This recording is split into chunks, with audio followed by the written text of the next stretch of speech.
2027 সাল থেকে মাধ্যমিক ও উচ্চ মাধ্যমিকে চালু হচ্ছে নতুন শিক্ষাক্রম। এর জন্য 16টি দেশের শিক্ষা ব্যবস্থা পর্যালোচনা করছে এনসিটিবি। তবে শিক্ষাবিদদের মতে শিক্ষকদের মানোন্নয়ন না করেই নতুন শিক্ষাক্রম চালু করা হলে আবারও মুখ থুবড়ে পড়তে পারে সেটি। জাতীয় শিক্ষানীতির পরিবর্তন এবং পরীক্ষা নির্ভরতা কমিয়ে যুগোপযোগী শিক্ষাক্রম চালুর পরামর্শ তাদের। লুৎফর রহমানের ছবিতে আলামিন হক অহনের প্রতিবেদনে বিস্তারিত।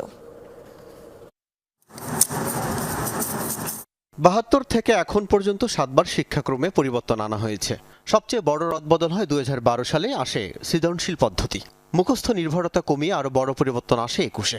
সেই শিক্ষাক্রমকে ভালো উদ্যোগ বলা হলেও দেশের আর্থসামাজিক প্রেক্ষাপটে তা ত্রুটিযুক্ত ছিল বলে মনে করেন কেউ কেউ। শিক্ষাক্রম বাতিলে টানা আন্দোলনও হয়। বর্ণের হলে ডিম চুলা থেকে নামিয়ে প্লেটে রাখো, ব্যাস হয়ে গেল ডিম ভাজা। আওয়ামী লীগ সরকার পতনের পর ফিরিয়ে আনা হয় 2012 সালের আলোচিত সৃজনশীল শিক্ষাক্রম। তবে 2027 থেকে নৈতিক, মানবিক ও যুগোপযোগী শিক্ষাক্রম চালুর কথা ভাবছে সরকার। এর জন্য 16টি দেশের শিক্ষাক্রম নিয়ে চলছে আলোচনা পর্যালোচনা। অস্ট্রেলিয়া এই দেশের বিভিন্ন অঞ্চলের শিখন মূল্যায়ন পদ্ধতি বিভিন্ন রকম।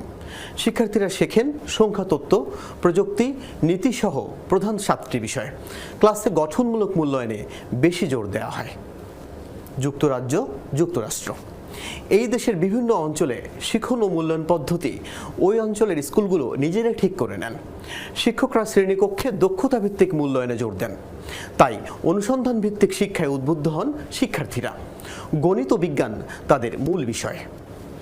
ফিনল্যান্ড এই দেশে নীতি, গণিত, বিজ্ঞান ও বিদেশি ভাষাসহ 6টি বিষয়ে বেশি জোর দেওয়া হয়। শিখন পদ্ধতি অনুসন্ধানমূলক। শ্রেণীকক্ষে জীবনমুখী সমস্যা সমাধান করান শিক্ষকরা। চীনের শিক্ষাক্রমে ভাষা, গণিত, নৈতিক ও রাজনৈতিক শিক্ষায় বেশি জোর দেওয়া হয়। সমালোচনামূলক চিন্তা, সমস্যা সমাধান, টিম ওয়ার্ক, উদ্বোধনী শিক্ষার ধারাবাহিক মূল্যায়ন হয় ক্লাসরুমে। সমস্যা হলো এসব দেশের শিক্ষাক্রম চালু করার মতো আর্থসামাজিক প্রেক্ষাপট নেই দেশে। তেমন মানে শিক্ষক আর প্রশিক্ষকের অভাব তো আছেই। সমস্যা যেটা হয়ে গেছে সেটা ক্লাসরুমে, যে ক্লাসরুম প্র্যাকটিসটা, স্কুলের যে এনভায়রনমেন্ট, সেইখানে আমাদের জন্য চ্যালেঞ্জ রয়ে গেছে। শিক্ষকদের প্রস্তুতি, তাদের উভয় ধরনের প্রস্তুতি প্রয়োজন। তাদের একদিকে হলো যে পেশাগত, আর একদিকে হলো যে তাদের ডেডিকেশন। শিক্ষাক্রম বাস্তবায়নে আরেকটি বাধা রাজনৈতিক দলগুলোর মতাদর্শগত বিস্তর ফারাক। আমাদের যে